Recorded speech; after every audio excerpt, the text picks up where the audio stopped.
Naimbag nga daw, gagayam ken kakabsat. Narito tayo ngayon sa Dimsu North La Union Campus para sa ating programa na RP Kaduan Info Drive. Samahan niyo ako at ating tanungin ang mga mag-aaral kung ano ang kanilang magagawa para maiwasan ang droga at terorismo.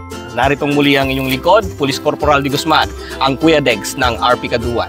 Iwas po tayo sa mga tropa na addict na like umiinom, baka nagtitake din po kasi. Sa akin po, syempre po dahil bilang isang estudyante, ang pinakalayunin po ng kami bilang estudyante talaga, syempre unang-una po is para matuto. At dahil nga po nandito kami sa paaralan, ang pinaka-focus namin ay pag-aaral. So by settling na doon lang po yung focus namin, hindi talaga po kami malilis ng landas. Kumbaga meron po kaming goal na kung tatahakin lang po namin yun, is hindi kahit anong hikayat po nila. Kasi ito po yung goal namin, makagraduate, makatulong sa pamilya. Hindi po kami mapupunta sa ganong klaseng bagay. Galing! Ako na! First of all, dapat malaman natin yung responsibilities namin as a student. And yun, yung as a student, dapat sundin yung tuntunin ng paaralan ng society, which is hindi sumama sa mga ganong gawain. As a student po, syempre kapag hinihikayat ka ng mga iba, baliktarin mo yung sitwasyon. Sila yung hikayatin mo na magkaroon ng maging good influence ka sa iba. Yun. Ayun, galing.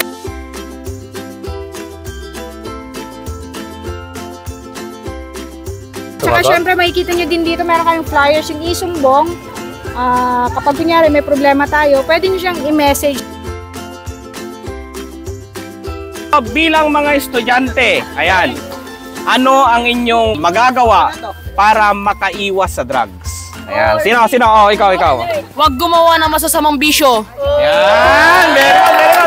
Oh, ikaw, nakangiti ka eh, Oh, ano ang magagawa mo bilang estudyante para maiwasan ang drugs? Illegal na drugs. Huwag gumawa ng masasamang bagay. Ayan, huwag gumawa ng masasamang bagay. Makinig po sa mga magulang. Makinig sa mga magulang. Tama. Meron ka, ikaw. Maging alerto.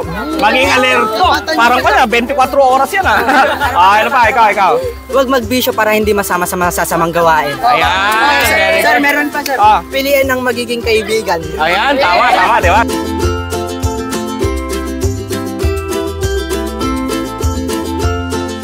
Muli, ito po ang inyong lingkod, Kuya Degs ng RP Kaduan. See you next time!